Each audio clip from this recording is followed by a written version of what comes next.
Police ఆఫీసర్గా మీరు చెప్పండి. ఇప్పుడు టెక్నాలజీ చాలా పెరిగింది.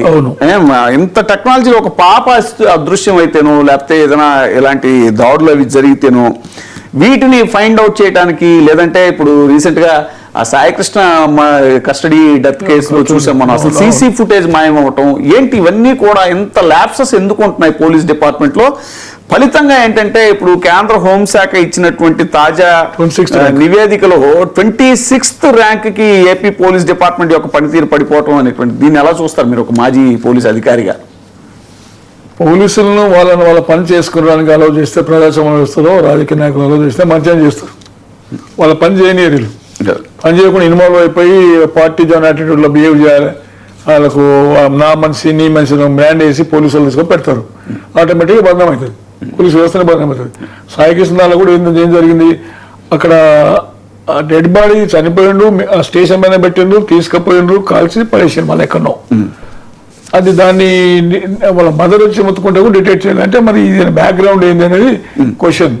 మళ్ళీ రిమాండ్ చేసిండ్రు, తర్వాత కన్ఫ్యూజ్ చేసి అన్నీ అయిపోయి డిటెక్ట్ అవుతుంది, డిటెక్ట్ కాలేదు కదా. అంటే మొన్న తెలంగాణలో కూడా 6 మర్డర్స్ అయినాయి.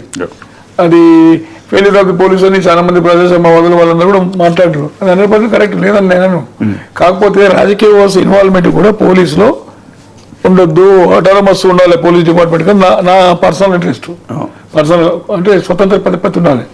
ఒక జాబ్ గ్యారెంటీ ఉండాలి. ఉదయం పోస్టింగ్ వేస్తే 3 సంవత్సరాలు పనిచేసేటువంటి ఉండాలి. నా పని నేను తెలుగుదేశం మనిషి అని, బీఆర్ఎస్ మనిషి అని, ఇంకో మనిషి బ్రాండ్ వేసే పరిస్థితి రావద్దు పోలీసుకు. అంటే పోలీసులు కూడా ఎందుకు ఒత్తిడి, పోస్టింగ్ గురించి ఏం లేదు, వాళ్ళ పోస్టింగ్ గురించి ఇంటికి వస్తే ఆల్రెడీ పోస్టింగ్ చేస్తారు. వచ్చిన తర్వాత ఆయనకి ఎమ్మెల్యే గారికి పని చేయాలి, చేయించాలి, ఇతరులంతా వాచ్ చేస్తుంటారు.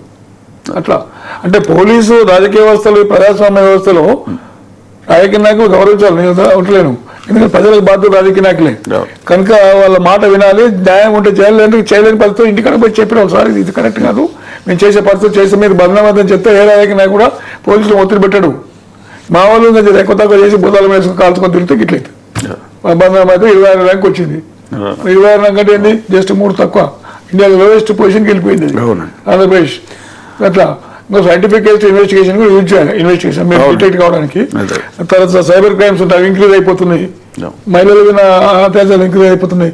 ఇవన్నిటికీ prevention of the crime poor ఉంది, detection of the crime poor ఉంది.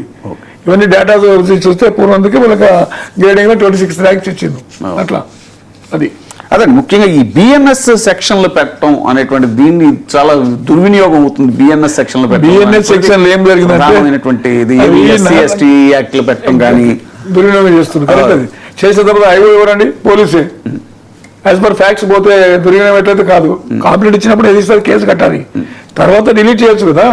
ఒక మర్డర్ కేసులో ఒక 10 మందిని పెట్టి 1-2 రెస్పాన్సిబుల్ ఉంటే 9 మంది తీసి పడేసినాం. తేయాలంటే ధైర్యం కావాలి, దమ్ము కావాలి పోలీస్ ఆఫీసర్లు. ఏదో ఓరు నటించుకుంటూ ఓరితో పళ్ళకి మోసుకొని తిరిగితే చెప్తే ఇంటే ఎట్లయితుంది, తర్వాత ఏ పోలీస్ ఆఫీసర్ తేలుకోతారు. ఇవి జరుగుతున్న పరిస్థితులు. అందుకోసం పోలీస్ ఆఫీసర్ నాకు ప్రత్యేక విజ్ఞప్తి ఏంటంటే, సరే రాజకీయ నాయకులు ఫోన్ చేస్తే గౌరవించండి, వాళ్ళు చెప్పిన మాట్లాడండి. కాలేని పరిస్థితి ఉన్నప్పుడు పక్క వచ్చి చెప్పి ఫ్యాక్ట్ ఇన్వెస్టిగేట్ చేసి ప్రూవ్ చేయండి. అది ఎవరు వద్దనే కదా. అందుకని నువ్వు ఎప్పుడైతే లొంగిపోతావో వాళ్ళు నీ మీద సవారు చేస్తారు, తప్పుడు పని చేయిస్తారు. ఇంకోటి ఇక గఫూర్ గారికి ఒక నా రిక్వెస్ట్, మీకు తెలుసు గఫూర్ గారు, నా పేరు సర్వేశ్వర రెడ్డి. అది మహాత్మా గాంధీ అప్పుడు బ్రిటిష్ వాళ్ళు కొట్టారు కదా, కొట్టకుండా చేసిన సత్యాగ్రహం. అప్పుడు జలియన్వాలా బాగ్ బ్రిటిష్ అదే కానీ, జలియన్వాలా బాగ్లో 340 మంది కాల్చిపడేసిన బ్రిటిష్ వాళ్ళు. అది వాళ్ళు బ్రిటిష్ వాళ్ళు చేసిన పని, దారుణ మారణ కన్నా. అట్లా సరే జరుగుతుంటే ఒకసారి జరుగుతుంటుంది. మరి ఇప్పుడు ప్రజాస్వామ్యము 3 రకాలే, democracy 3 types. Number 1 democracy, direct democracy. 2వది ఇండైరెక్ట్ డెమోక్రసీ. 3వది పర్చేజ్డ్ డెమోక్రసీ. అంటే కొనుక్కున్న ప్రజాస్వామ్య వ్యవస్థలో మనం నివసిస్తున్నాం. కాబట్టి కమ్యూనిస్టులు వాళ్ళకు ఒక ఫిలాసఫీ ఉండే, ఒక సిస్టమేటిక్ ఉండే, వాళ్ళు అడ్మిట్ చేసిన గఫూర్ గారు, చాలా సంతోషం. ఎందుకు వీక్ అయిపోతుందని దాని మీద దానికి చాలా చర్చలు పెట్టుకోవాలి. దానికి రకరకాల కారణాలు, మోడరేషన్కి అనుకూలంగా మనం పోవాలనే కాన్సెప్ట్లు ఉన్నాయి. అదే కమ్యూనిజం ఉన్నప్పుడు ఇట్లాంటి లేవు. వాళ్ళు డైరెక్ట్ ధర్నాలు చేస్తుంది, బీద వాళ్ళ భూములు ఇప్పిస్తుంది. ఇప్పుడు ఏమైంది, ఒక 10 ఎకరాలు ఉంటుంది, ఇంకో 20 ఎకరాలు గవర్నమెంట్ ల్యాండ్ ఇస్తున్నారు. మరి ప్రాబ్లం అదే. ఇందాక గఫూర్ గారిని అడిగింది అదే అండి. ఇప్పుడు కమ్యూనిస్టులు, వామపక్షాలు ఇలాంటి ఉద్యమాలు, ధర్నా ఆందోళన చేసినప్పుడు అది రాజకీయ రంగు అని అనేవారు కాదు. వామపక్షులు always right ఏంటంటే party. ఇప్పుడు ప్రతిపక్షానికి కూడా కేవలం పోలరైజ్ అయిపోవడం వల్ల రెండే ఉండటం, అధికార పక్షం ప్రతిపక్షం అవటం వల్ల ఇప్పుడు ప్రతిపక్షం ఏది చేసినా కూడా అది రాజకీయం చేస్తున్నారు అనేటువంటి ఆ ఖాతాలోకి వెళ్ళిపోతుంది. వామపక్ష వెళ్తాను ఒకటే అంటే నేను గమనించింది ఏంటంటే వీళ్ళు ఆ పళ్ళకి ఈ పళ్ళకి మోసుకుంటూ జాయిన్ అయ్యి పార్టీల రాజకీయం గురించి పోయిన కదా అక్కడ దెబ్బతిన్నది పార్టీ. సరే గఫూర్ గారు, అదే ముఖ్యంగా ఈ ఏపీ శాంతి భద్రతల విషయానికి వస్తే ఇప్పుడు తాజాగా ఈ కేంద్ర హోంశాఖ ఇచ్చిన ర్యాంకింగ్స్ అవి కూడా మీరు చూసే ఉంటారు, 26వ ర్యాంక్ పడిపోయిందని మనం చూస్తున్నాం. సార్ ర్యాంకులు కూడా అవసరం లేదు వాస్తవానికి, క్షేత్రస్థాయిలో చూస్తే కూడా ఆంధ్రప్రదేశ్లో పరిస్థితి మీరు కూడా చాలా డిబేట్స్లో మాట్లాడుతున్నారు.